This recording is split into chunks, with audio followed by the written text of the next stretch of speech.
Cape and Cowl by Artimae in Postscript. Chapter 6. 1. July 15th, 1007. It's been a few days and it still feels like my head was pounded by a sack of lead bricks. This massive stallion came from nowhere, catching me off guard. In the chaos, I barely recognized him as another of those four. He must be the one Boltbuck warned me about. Bloodshot. I need to get back out there.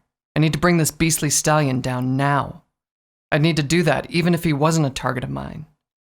I need to rest and heal. Wait, I hear Mrs. Orange calling me. Did I just hear the name Facade? Snowstorm. 2. The kid gonna be all right?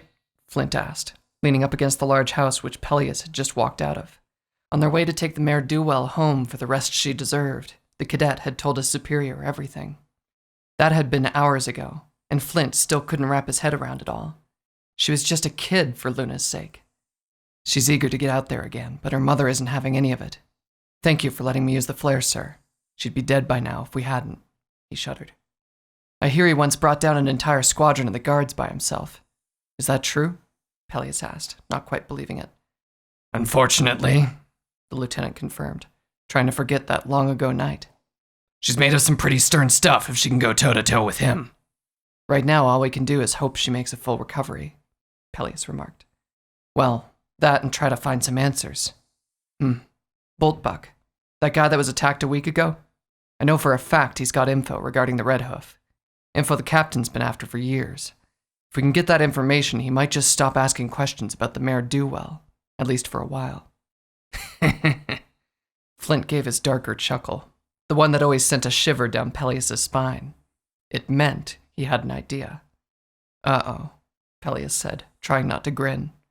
Well, out with it then. Your ideas are always entertaining, at least, he said, for a moment treating his superior more as an old friend than a higher in command. Well, first she went after that Boltbuck fella. Then she targeted Facade. In a sense, we have both of them now, and they're obviously connected somehow. What if we just turn them against each other? Get info out of them that way. Oh, and you have a plan to do that? Facade is a vain stallion, if it helps. As for Buck, he's been helping our cause for a while now. I don't want to compromise that if possible. Flyntt cocked an eyebrow at that. Has he now? Yes. Well, according to Snowy.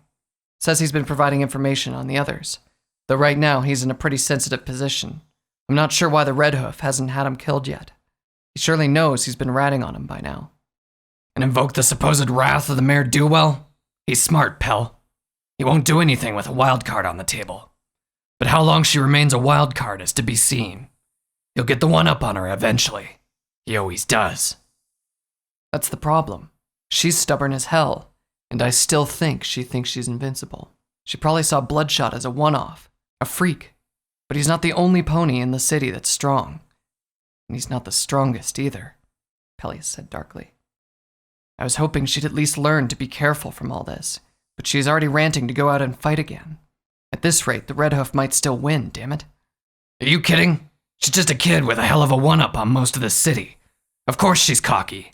At that age, I was 10 feet tall and bomb-proof. I'm the same age as her, sir, and I have the good sense to keep my hooves on the ground, Pelleas said defensively, giving his superior almost a look of reproach. But regardless, you weren't up against what she is right now. It's easy to be arrogant when it's not a matter of life and death. But enough of this. You mentioned something about starting a feud between Boltbuck and Facade. I was up against far worse. Yeah, it's easy. We tell a little lie to each of them, then throw them in the same jail cell and watch the fireworks happen. If Snowy finds out, she'll be furious, you know. We'd be exploiting her informant without her consent, and she might sever all contact with me. Still, if this works, we might buy her a little time, so I suppose it'd be for her benefit anyway. What's the problem? Flyntt flashed a cheeky grin as the pair strode back into Manhattan proper. Don't want your sweetheart mad at you? Just find Buck. I'll make sure nobody spots you. Pelleas blushed. 3. Prim, that you? Boltbuck said, rubbing his eye as a stranger walked into his room. It's been almost a week. What's the matter? Wrong pony. Hell, wrong gender. came Flynt's voice. Just a plain old guard. A bit early to bring me in, don't you think? Buck said, not bothering to hide the contempt in his voice. You sure about that? I'd be wanting me some good old revenge for the things Fassad's been saying. Oh, and what has that miserable fop been saying about me? Buck stood up, suddenly curious. Oh, just how you're a crybaby little snitch who's been kissing the mare-do-well's flank? Oh, how I'd like 5 minutes with that simpering pretty boy. He'd be begging for me to stop. We'd see just how many mares would want him by the time I'm done with that smarmy little face of his. Buck sneered. Judging from how easily this had upset him, the two had a history.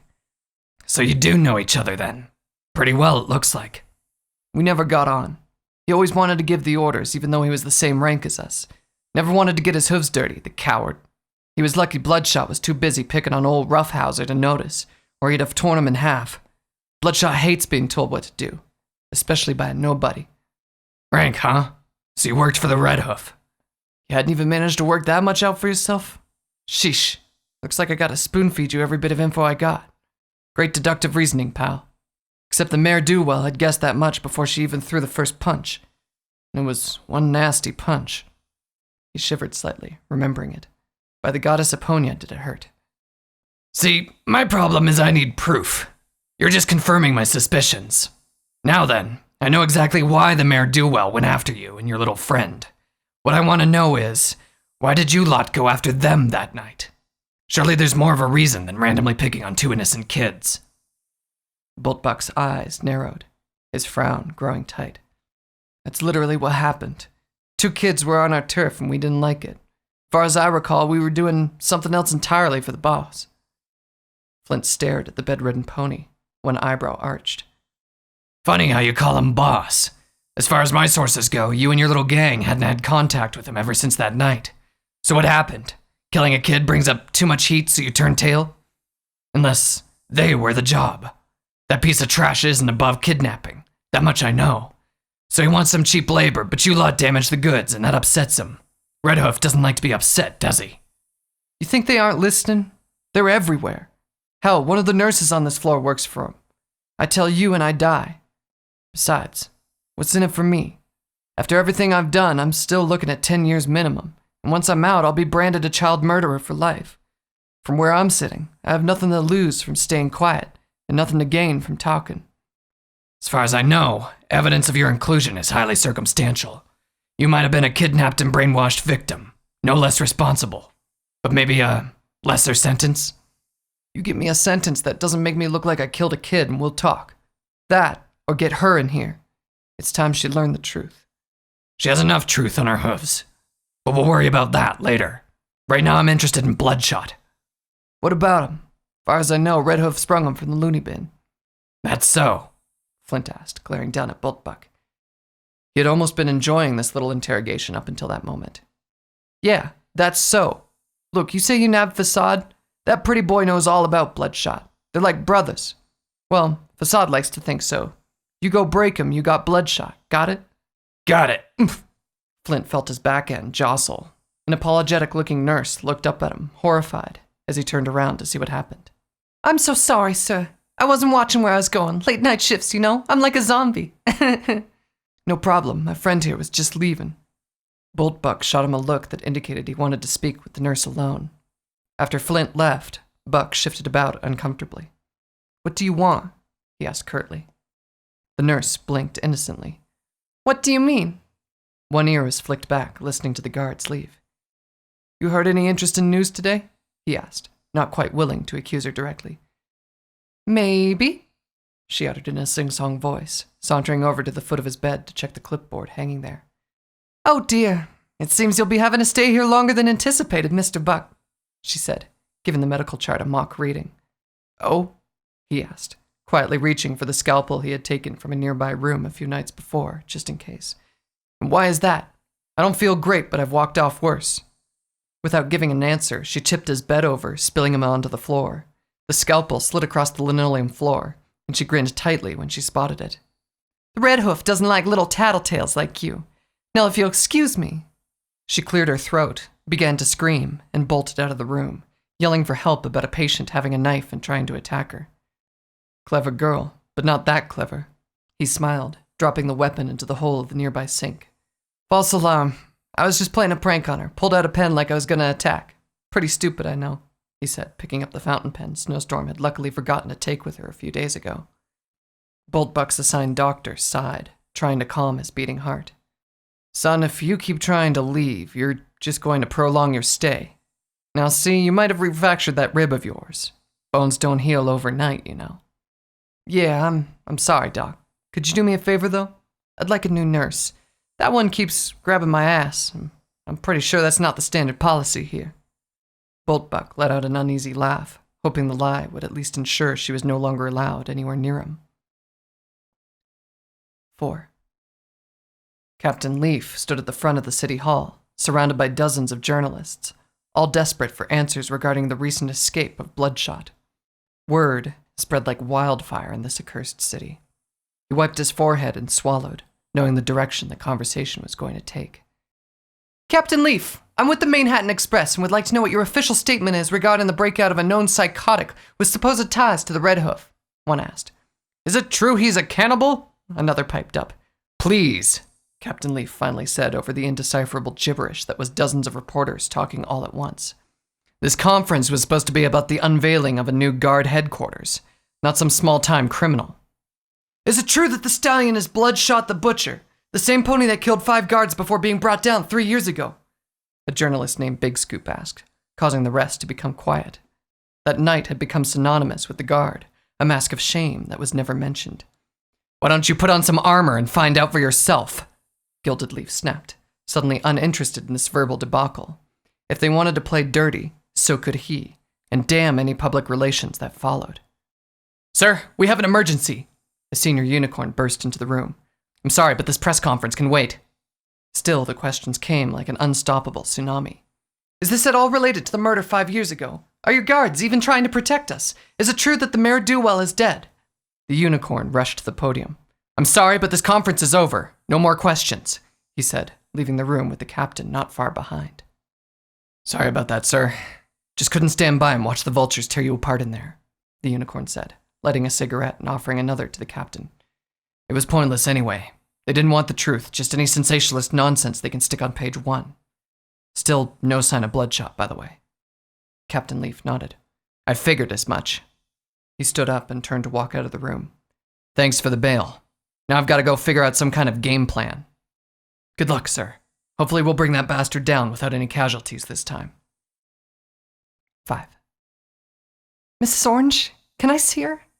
I need to know how she's doing, Primrose pleaded with the older mare. They both sat in front of Snowstorm's room door. The mare in question had been laid up for almost a day now. Before Mrs. Orange could answer, the door opened and Snowstorm herself walked through the doorway. There was a pronounced limp in her step, and she wasn't walking quite in a straight line, but she still managed to reach the top of the stairs before her mother stopped her. For the last time, dear, you cannot leave yet, Annabelle Orange said, her voice heavily exasperated. You need to rest. Now get back in bed. If it's not for your sake, then mine. Snowy, how are you feeling? Prim asked. She hadn't spoken with the mare in days and was worried. The rumors about her condition had been far more serious than the reality, thankfully. Snowstorm's answer was to shrug. What was the big deal anyways? She could walk. She could get back out there. In fact, she needed to get back out there. Sitting around all day wasn't going to bring her brother's killers down. I hope the guards take that monster down so she doesn't have to, Prim thought, shaking her head sadly. 6. Well, looky here, Facade sneered from behind the bars of his cell as Flint strolled in. Pelleas, meanwhile, had been called in by the captain again, something Flint didn't like one bit. The captain was running that kid ragged lately. I'm not in the mood for your mouth. Either you tell me what I want to know, or... Yeah, we got another friend of yours. We'll just make you two share a cell.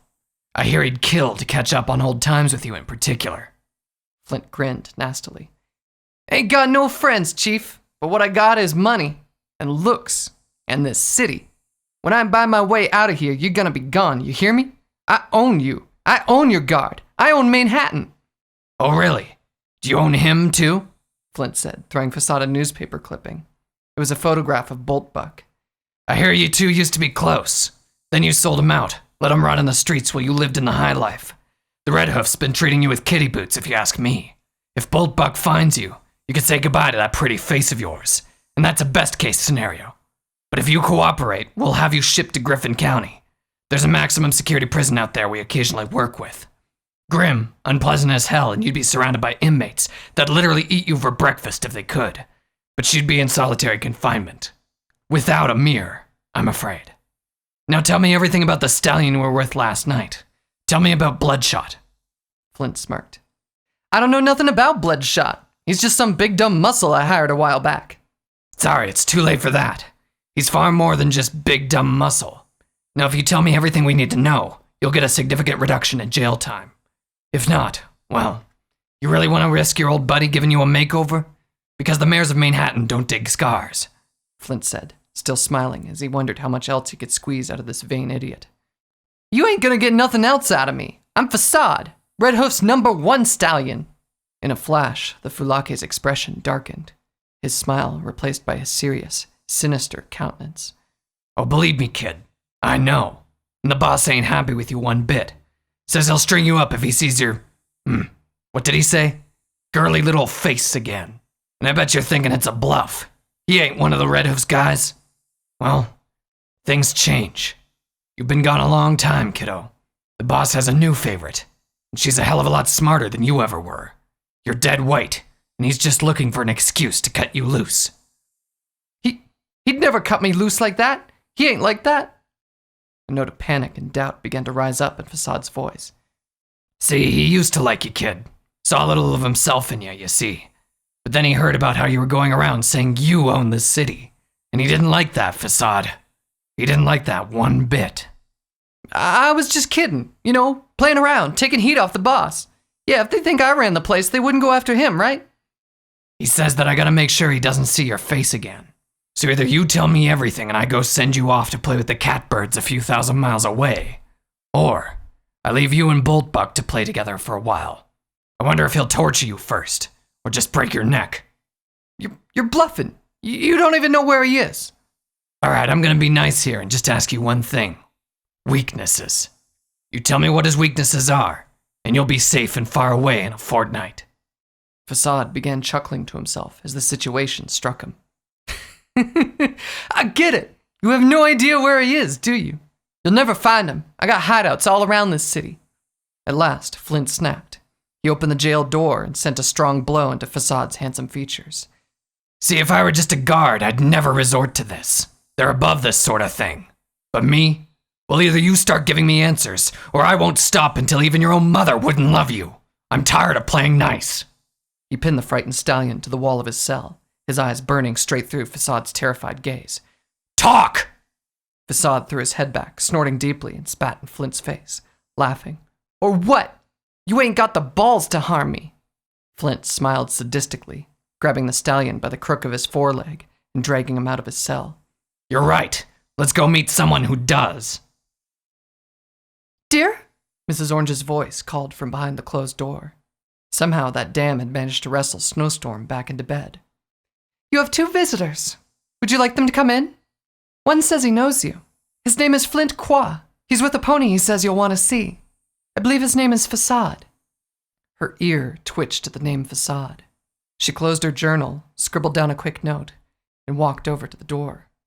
At least she was feeling much better than before. Bring Facade in and leave us alone. She nodded, and after a moment, Facade was shoved in, more confused than anything. The door slammed behind him. Huh? I don't get it. You got some business with me or something? He asked, unsure of what was going on. Recognition dawned on Facade's face after a few moments, and he became pale as he backed away. He'd seen that mare a couple nights ago. Outside, Flint smiled as he leaned by the wall. He glanced over at Mrs. Orange, still wearing his smirk. Ignore the cries. He'll be fine. What do you mean, Hill? Oh, dear Celestia, Flint! I take it back! Facade shouted through the walls. Send me to the Griffins!